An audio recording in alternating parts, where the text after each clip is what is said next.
ก่อน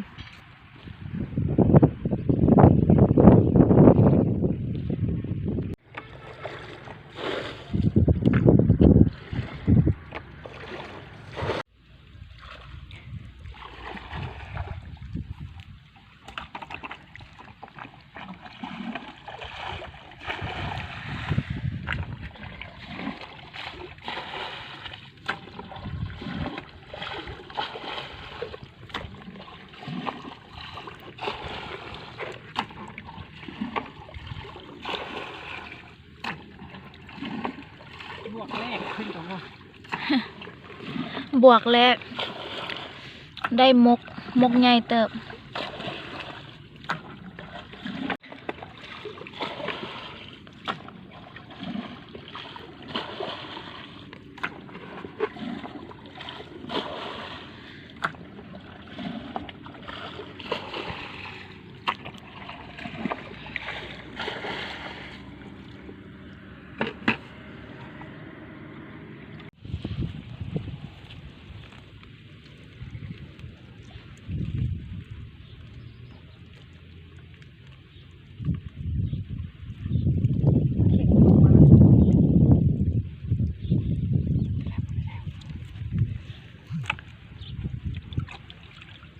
เก็บคำนี้นะเนาะ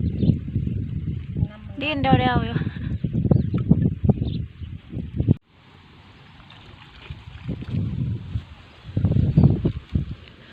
ป้ามีแต่ตัวใหญ่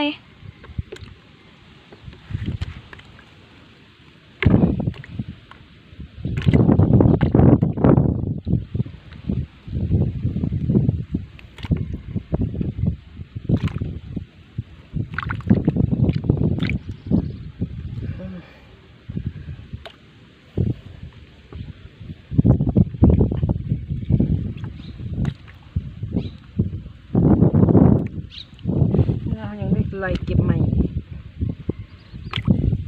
ใจพุ่งไหลดีแค่ไหนง่ายเงือบ เกือบง่าย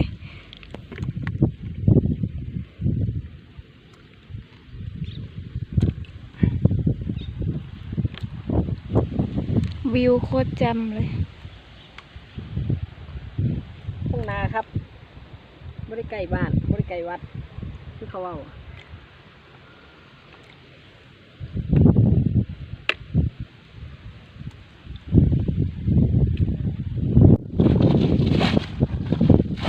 ตอนนี้สระน้ำออก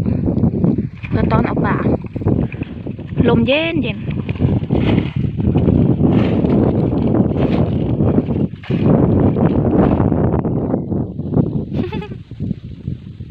เห็นน้องน้อยๆสิอย่าประมาทเด้อป่ามันไกลหลายก็ของนาน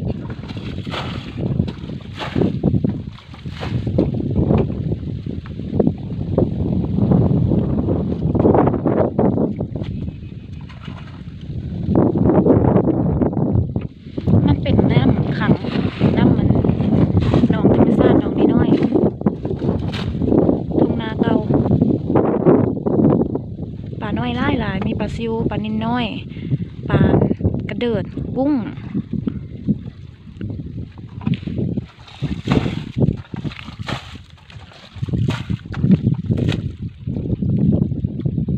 โอ้บ้วนปลาคอบ่นะคือมามุดคักแท้โอ้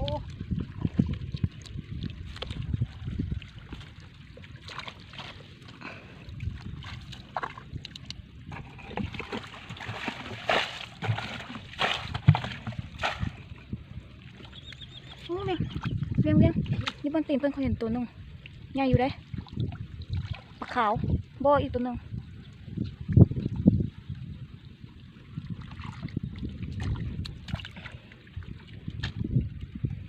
ยังหนองใหญ่ตัวนี้ซาน้ำหนองน้อยออกก่อนก็ต้องเอื้อนหนองบ่เอื้อนอย่างบ่เบียง บวกบวก ไปหามาแล้วบวกนี่เป็นบวกที่2ที่3อะบวกที่3ก็ตีแรก เฮ้ยก็สิตัวใหญ่ใช่ล่ะโอ้ว้า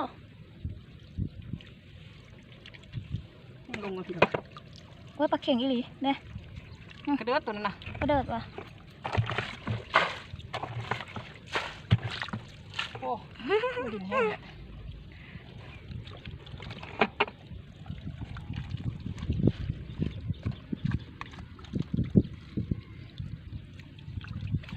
โอ้หลายตัวปลาขาว โอ้ ตัวนี้ ทีตา ตัวนี้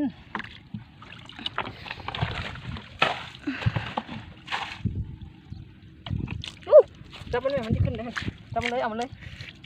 อ๋อว้าว้าได้ปลานินน้อย หลายตัวอยู่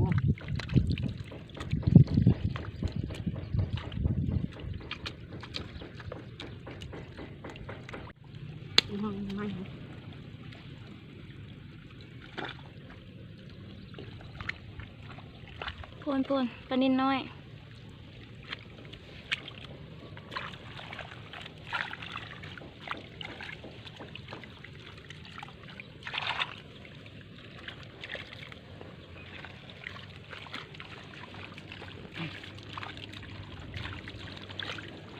ต้องไปปล่อยน้ำมาให้มัน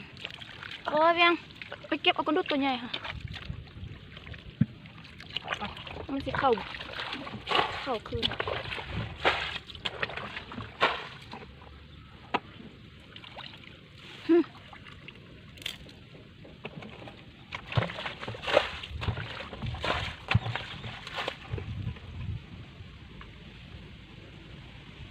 เนี่ยอยู่นี่ก็มีสละมันลี่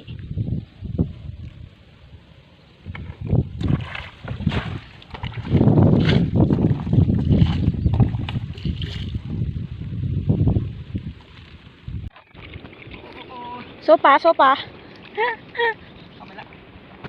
ตะนางนะพุ่น3 ตัว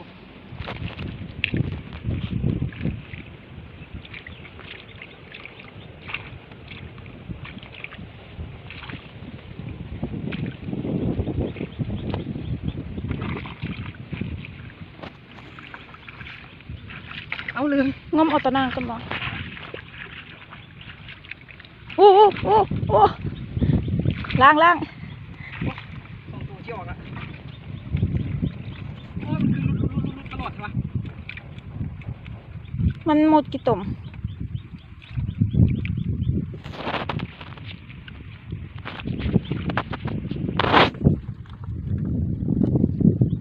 เอาไปปะจ้ามันลุดออก พูนอยู่นอกก็มี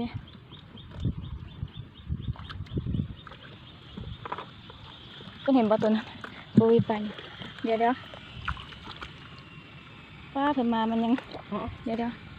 ใส่ว้าดิดน่ะไข่ทอกเลยฮ่า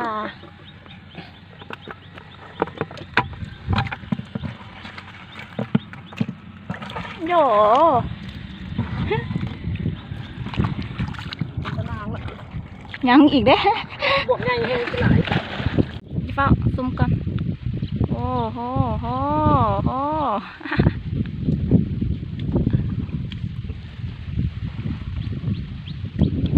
ผู้หนึ่งซาป่ารอเก็บป่าผู้หนึ่งนั่งให้กำลังใจ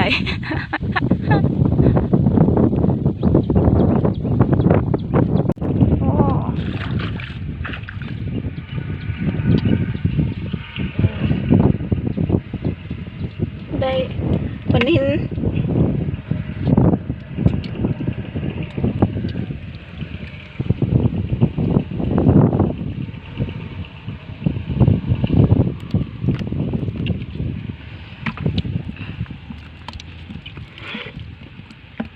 หมกใหญ่1ละเอานะ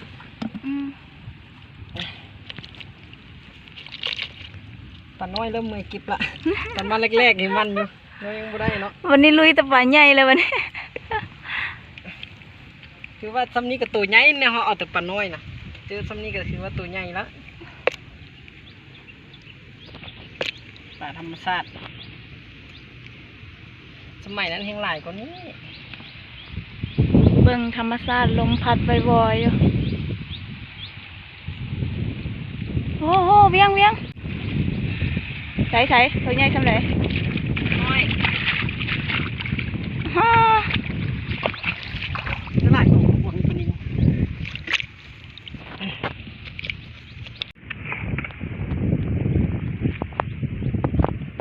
โอ้ตัวใหญ่อยู่ได้นี่เอาคนอ๋อกระปูก็มีปู ปลาบูทอง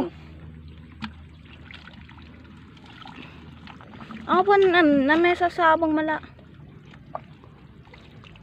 โอ้บวกตัวนี้ได้หลายเติบปลากระเดิดก็หลายปลานิลน้อยก็หลายปลาซิวจนเมื่อยเอาละ ตอนทำอิฐมาไม่ไหม้หันห้าวเอาพากันเอาแต่ปลาซิวบัดนี้ได้ปลาใหญ่แล้วก็เมื่อยเก็บปลาน้อย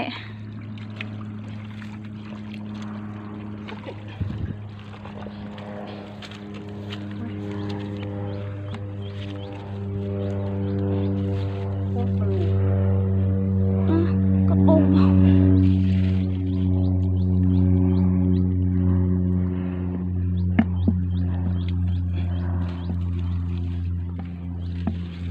ในคู่ได้อย่างไรคะโห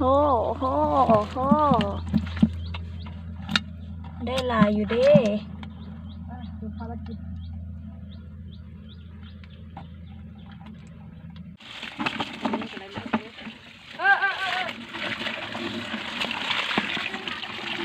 กระปูจะไป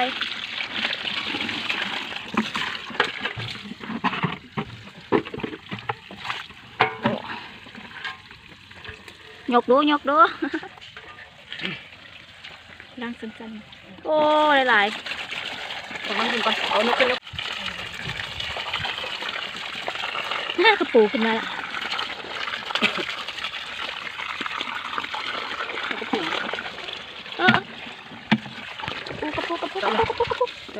เดี๋ยวจับเนี่ยของน้ำเราจะมีขาวน่ะ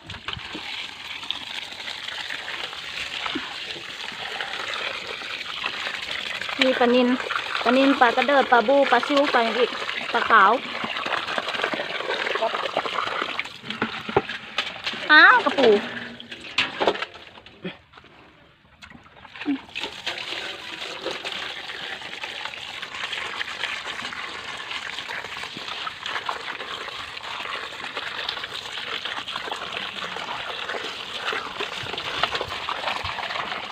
นี่ตัวนึงลงละกระปูตัวนึงหมดเก็บเลย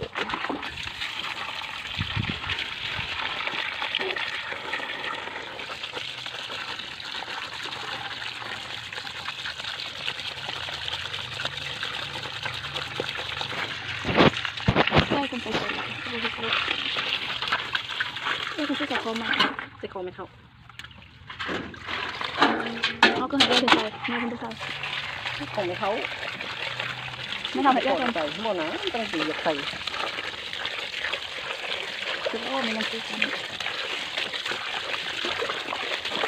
จะหน่อยนะจะได้ปล่อยมัน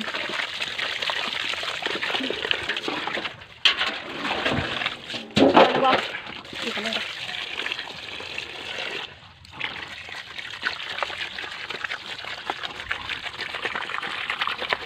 ตาใหญ่พี่น้องเนี่ยเนาะ นี่อย่างคนบอกกิน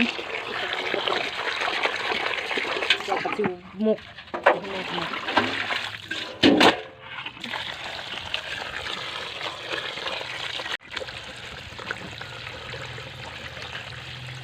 กระปู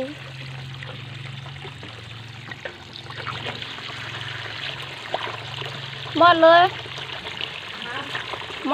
นะอ้าวมันป่าเด่นออก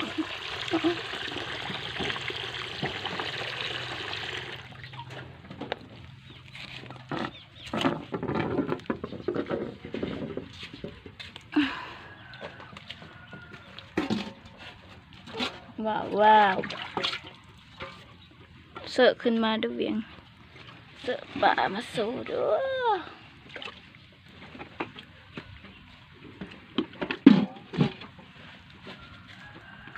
บวกน้อยพอดีได้กินหลายคาบเติบ เก็บปลาซิว